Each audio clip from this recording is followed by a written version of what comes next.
It's known to gamers as being one of the worst video game companies of all time, LJN.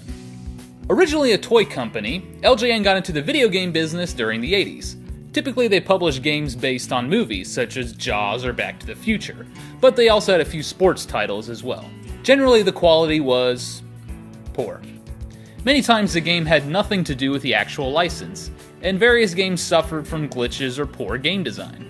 The infamy of LJN rose significantly with the internet comedy series Angry Video Game Nerd, starring James Rolfe. The show is about a nerd who provides commentary on the worst video games he can find. Several of Rolfe's episodes revolve around LJN games, and he jokingly states the company stands for Laughing, Joking Numbnuts. But you also have shows like the LJN Defender, where host Matt Azzaro dissects games made by LJN and tries to find the good in each of them. The legend of LJN grows within the gaming community, but LJN was more than just a video game company, and the story of their rise and fall is actually quite interesting. So today on Gaming Historian, we'll be looking at the history of LJN. In Queens, New York, 1939, Jack Friedman was born. Raised by a single mother, Jack had a love for classic toys such as yo-yos and die-cast cars. He knew at a young age that he wanted to work with toys the rest of his life. After World War II, the American economy continued to trend upward. Soldiers returning from the war could get education with the GI Bill, or easily get a small business loan to start a company. It was at this time many industries grew significantly, including the toy industry. In the 60s, Jack Friedman got a job as a sales representative for Norman J. Lewis Associates, a toy company based out of New York City. Jack would travel the East Coast, selling stuffed animals and novelty toys to stores. He loved the job, but Friedman wanted more. He had ambitions to start his own toy company. With a financial backing from his boss, Norman J. Lewis, Friedman formed the toy company LJN. What did it stand for? It was simply his former boss's initials, backwards. Friedman saw potential in pop culture with his toys. Soon his company would focus heavily on licensed characters, and it became very successful. So what kind of toys did LJN make? Well, I've got my friend and toy expert Pixel Dan here to give us the details. Thanks, Norm. Hey guys, Pixel Dan here. So LJN, while not one of the largest toy companies, still produced many notable lines of action figures all throughout the 1980s. Among those toy lines, we got some action figures from some of the popular movies at the time, like Indiana Jones and the Temple of Doom, E.T., and even Gremlins, a movie that probably shouldn't have had a line of action figures considering it is partially responsible for the PG-13 rating we now have today. But aside from some of those big movies, LJN also gave us some of the smaller action figure lines that were still very cool, like Bionic 6 and Advanced Dungeons & Dragons. But we definitely can't talk about LJN's toy lines without talking about some of their more popular lines, such as Wrestling Superstars. Any pro wrestling fan most likely remembers this toy line fondly, as it was one of the very first lines of action figures to give us some of our favorite WWF superstars in action figure form. We got these large rubberized wrestlers so that we can recreate matches in our own living rooms. And then of course there is arguably the most popular toy line that LJN produced, Thundercats. Now of course anybody who is my age probably remembers the Thundercats cartoon series, and these action figures from LJN were the perfect companion piece to recreate Lion-O's adventures right there in our own homes. Back to you, Norm. Thundercats, ho! Okay, thanks Dan. By the mid-1980s, LJN was a very successful company, which put them in the crosshairs of much larger companies, such as MCA, who was mostly known for owning Universal Films. MCA was run by a man named Sid Sheinberg, the same guy who unsuccessfully sued Nintendo over Donkey Kong. Sheinberg saw LJN as the perfect way to increase profits significantly.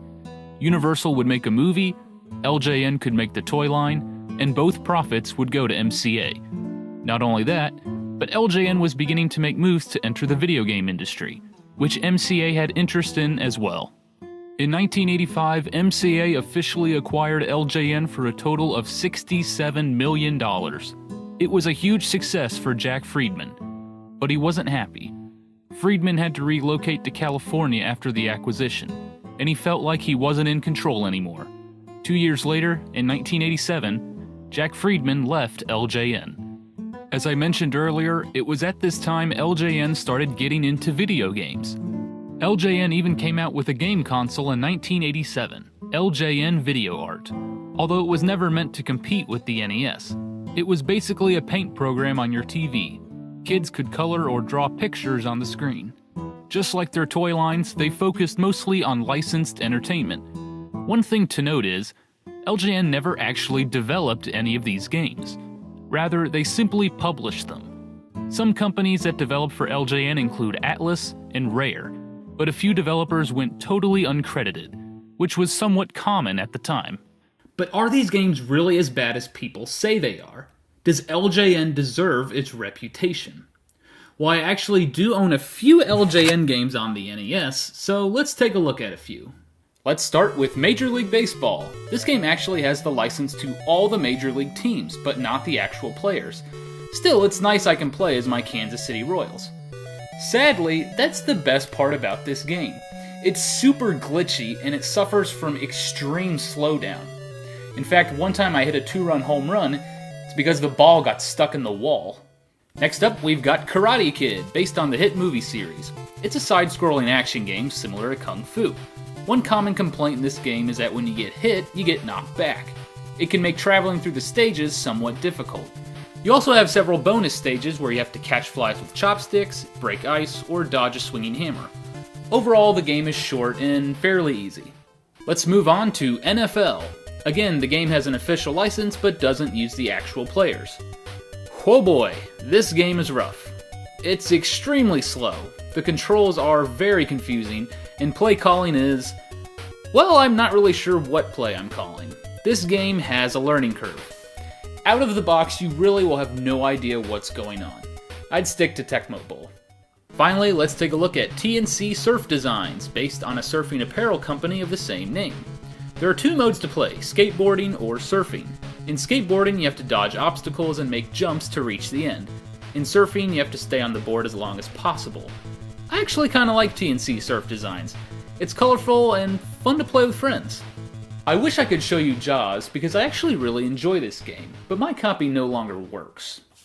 Now, those are only the LJN games that I own, but they did put out a bunch more. So let's move on. What happened next for LJN? What goes up must come down. Believe it or not, the downfall of LJN was not because of the games they published, but rather a line of toys they produced. In 1986, LJN created a brand of toy water guns under the name Entertech. Any kid growing up in the 1980s may remember these commercials. The look, the feel, the sound, so real. Entertech. These water guns were battery-powered and were known for looking extremely realistic. The toys were initially a success, but their realistic look caused problems. Reports around the country began popping up about children playing with realistic toy guns getting accidentally shot by police officers. Not only that, but criminals were using them in robberies. People were petitioning for the toys to be banned. Several major cities across the country, including San Francisco, Chicago, and Detroit, signed a bill that banned the sale and use of realistic-looking toy guns. LJN soon remade the guns in bright neon colors, but the damage had been done.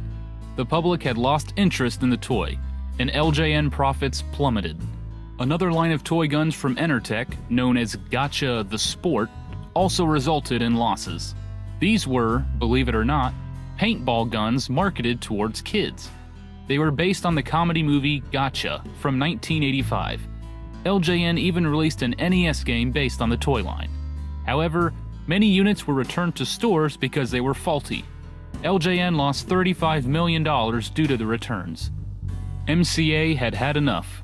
In 1990, they sold LJN to Acclaim Entertainment for an undisclosed amount.